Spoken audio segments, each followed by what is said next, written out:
कोमल Nagane recipe चॅनलमध्ये खूप सारं स्वागत करते। बरं आज आपण एका स्टार्टरची रेसिपी घेऊन आलो आहोत, ती म्हणजे आलू पॉकेट। मिनी आलू पॉकेट करणार आहोत आपण अगदी साध्या सोप्या पद्धतीने। कुरकुरीत होण्यासाठी काय करावं, मसाला व साध्या पद्धतीने कसं चांगलं होईल या सगळ्या गोष्टी मी याच्यात सांगितल्या। त्याच्यामुळे व्हिडिओ शेवटपर्यंत पहा आणि जर रेसिपी आवडली असेल तर लाईक करा, शेअर करा आणि सबस्क्राइब करा। तर चला सुरू करूया। बनवण्यासाठी तर मी मैदा घेतलाय 1 वाटी, तो चाळून घ्यायचा व्यवस्थित या पद्धतीने। मी याच्यात ओवा टाकतेय, ओवा घ्यायचा, थोडासा मॅश करायचा हातावर आणि मग तो ॲड करायचा। त्याच्यानंतर चवीनुसार मीठ ॲड करायचं या पद्धतीने। आणि आता माझ्याकडे कडकडीत मोहन आहे, खूप गरम आहे। जर तुम्ही पीठ टाकलं तर पीठ सुद्धा फुलतंय एवढं। ते 4 चमचे ॲड करायचं, जेणेकरून व्यवस्थित खुसखुशीत झाले पाहिजे। त्या तिला हाताने नाही चोळायचं। आणि मी पोहे खायचे 4 चमचे सांगितले, हे पण लक्षात घ्या। तर हे व्यवस्थित आधी चोळून घ्यायचं। आता थंड झालेलं असतं ते बरंचसं, तेव्हा हाताने चोळून घ्यायचं या पद्धतीने, जेणेकरून रवाळ असं तुमचा मैदा रेडी होतो। मैद्याला एकदम व्यवस्थित मोहन मी लावून घेतले आणि पहा असं दाबल्यावर उंडा तयार होतोय। कणिक मळायची आहे याची, तर ना खूप घट्ट ना खूप पातळ, नॉर्मल टेम्परेचरवरचं तुमचं पाणी वापरून व्यवस्थित कणकेचा गोळा बनवून घ्यायचा। खूप घट्ट पण नसलं पाहिजे आणि खूप पातळ पण नसलं पाहिजे, हे लक्षात घ्या। माझं हे इथं कणिक मळून तयार आहे। ह्याला थोडंसं तेल लावायचं, साईडला ठेवून द्यायचं। आता लगेच तुम्ही करू शकता, काही हरकत नाही। तर चला आता आपण याचं सारण बनवून घेऊया। तर मसाला बनवण्यासाठी इथं मी तेल घेतलंय, थोडंसं तेल व्यवस्थित गरम झालंय आणि जिरी टाकायची। जिरी व्यवस्थित फुलू द्यायची आधी। सगळ्यात पहिले जिरी व्यवस्थित फुलली आहे। आता त्याच्यानंतर मी इथे कांदा टाकला, इथे 1 कांदा आहे माझ्याकडे, तो पण उभा चिरलेला मीडियम साईजचा। कांदा गुलाबी होईपर्यंत परतून घ्यायचा आहे व्यवस्थित। चला तर मग मी परतून घेते। इथं मी कांदा गुलाबी होईपर्यंत परतून घेते व्यवस्थित। खूप जास्त करपवायचं नाही आपल्याला, त्याच्यामुळं गुलाबी होईपर्यंत परतून घ्यायचं आहे। कांदा गुलाबी व्हायला सुरुवात झाली इथं आणि व्यवस्थित परतून घेतलाय मी इथं। तर पहा या पद्धतीने आता कांदा गुलाबी सुरू झालाय, त्या टायमाला म्हणजे गुलाबी होत आलाय बघा, कांदा भाजायला सुरुवात झालाय। त्या टायमाला मी याच्यात मिरची अगदी 2-3 तुकडे आहेत माझ्याकडं, म्हणजे अर्धी मिरची कमी तिखट असलेली ती टाकली आहे। ती सुद्धा व्यवस्थित परतून घ्यायची या पद्धतीने।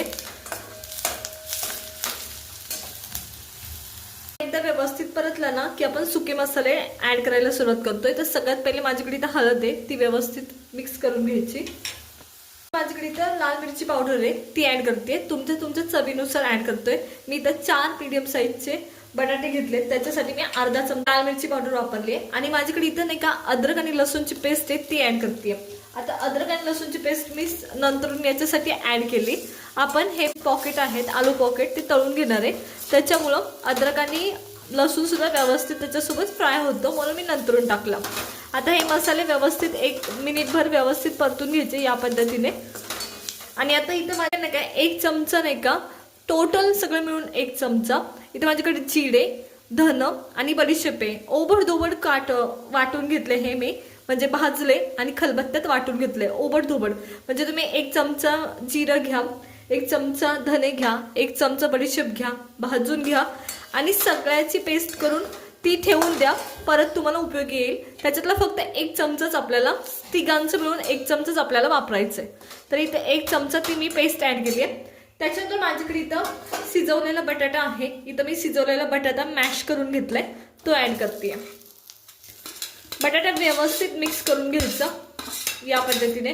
आणि ती जी टेस्ट सगळ्यात इथं जो प्लस पॉइंट आहे ह्या मसाल्याचा, ती म्हणजे ती पेस्ट आहे, तो मसाला आहे जो आपण ह्याचा बडीशेपचा आणि धनेपूडचा, जिरीचा।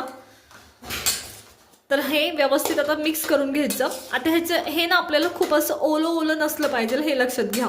त्याच्यामुळं मी याच्यात टमॅटो ऍड केलं नाही। तुम्हाला जर थोडंसं आंबटपणा आणायचा असेल तर तुम्ही त्याच्यात आमचूर पावडर ऍड करू शकता, पण असाच मसाला फार अप्रतिम लागतो, म्हणून मी ऍड केली नाही। तर हे असं व्यवस्थित मिक्स करून घ्यायचं या पद्धतीने। आता नाही का मी याच्यात चवीनुसार मीठ ऍड करते, चवीपुरतं मीठ ऍड करायचं आणि कोथिंबीर तुम्हाला हवी तेवढी, इवन पुदिन्याचे पानं सुद्धा तुम्ही ऍड करू शकता जर आवडत असतील तर। तर हे सगळं झालंय, आता हा आपला मसाला तयार आहे। तुम्ही मीठ मिक्स करून हे साईडला ठेवलं तरी चालतं। इथं हा आपला मसाला तयार आहे पॉकेटसाठीचा। आणि याला काहीच वेळ लागत नाही, कोणतेच मसाले जास्त वेळ काही म्हणजे परतून घ्यायची गरज नसते. तर हा मसाला तयार आहे, मी साईडला काढून घेते आणि आता आपण पॉकेट बनवायला सुरुवात करणार आहोत. आपण पॉकेट बनवायला सुरुवात करणार आहोत. त्याच्यासाठी मी इथे उंडा घेतलाय, लाटून घ्यायचा. आता मी आयता आकृती लाटून घेणार आहे, ना खूप पातळ लाटायचा ना खूप थिक, हे लक्षात घ्या. या पद्धतीने लाटून घ्यायचं. आता पॉकेट करायचे खूप अवघड आणि सोपे असे दोन्ही प्रकार आहेत. खूप पद्धतीने पॉकेट केले जातात, आपण सोप्या पद्धतीने करणार आहोत. तर सगळ्यात पहिले ह्याचे चौरस किंवा आयताकृती भाग कापून घ्यायचे, जसं मी कापून घेते या पद्धतीने. त्याच्यानंतर आपल्याकडे सारण आहे, ते सारण असं व्यवस्थित ठेवायचं आणि याला मुडपून घ्यायचं या पद्धतीने आणि हा उचलायचा. सगळ्या साईडनी व्यवस्थित प्रेस करून घ्यायचं, कुठेही लूज ठेवायचं नाही, हे लक्षात घ्या. एक्स्ट्राचे कट्स तुम्ही परत कट करू शकता, हे पण लक्षात घ्या, व्यवस्थित शेप देण्यासाठी. पण तुम्ही जर भरताना सारण व्यवस्थित भरलं तर काही गरज पडत नाही. आणि इथे हे आपलं पॉकेट तयार आहे. तुम्हाला हवे त्या पद्धतीत, हव्या त्या पद्धतीने, हव्या त्या आकारात तुम्ही करू शकता. तर इथे हे माझं पहिलं पॉकेट तयार आहे.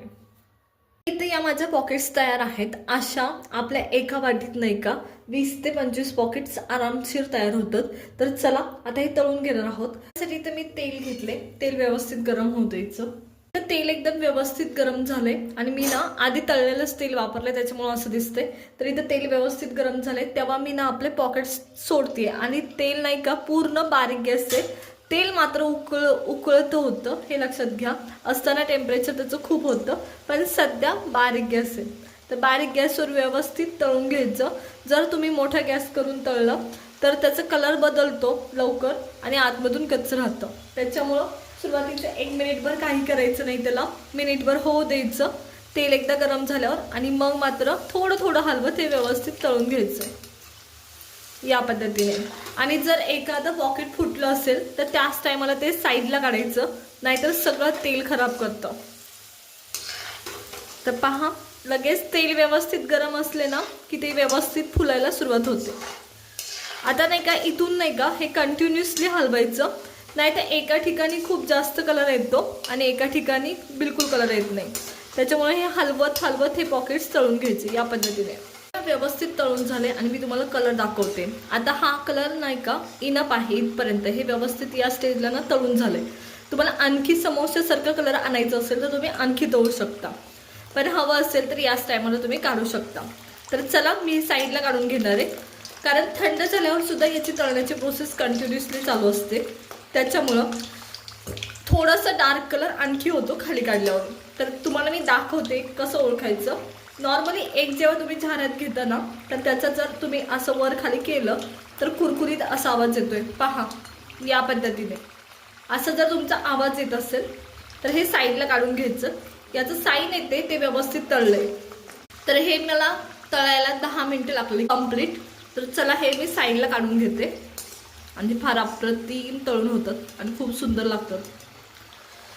तर इथं मी साईडला काढून घेते आणि मी तुम्हाला आवाज सुद्धा दाखवते. या पद्धतीने आवाज आला पाहिजे. तर चला हे साईडला मी काढून घेते सगळे आणि सगळे पॉकेट्स असेच तळून घेणार आहे मी. एकदम झटपट असे आपले तुमच्या कोणत्याही पार्टीसाठी हे मिनी आलू पॉकेट तयार आहे. तर पहा, अप्रतिम झालेत. नक्की ट्राय करा, खूप सुरेख लागतात. आवडले असेल तर लाईक करा, शेअर करा आणि सबस्क्राईब करा.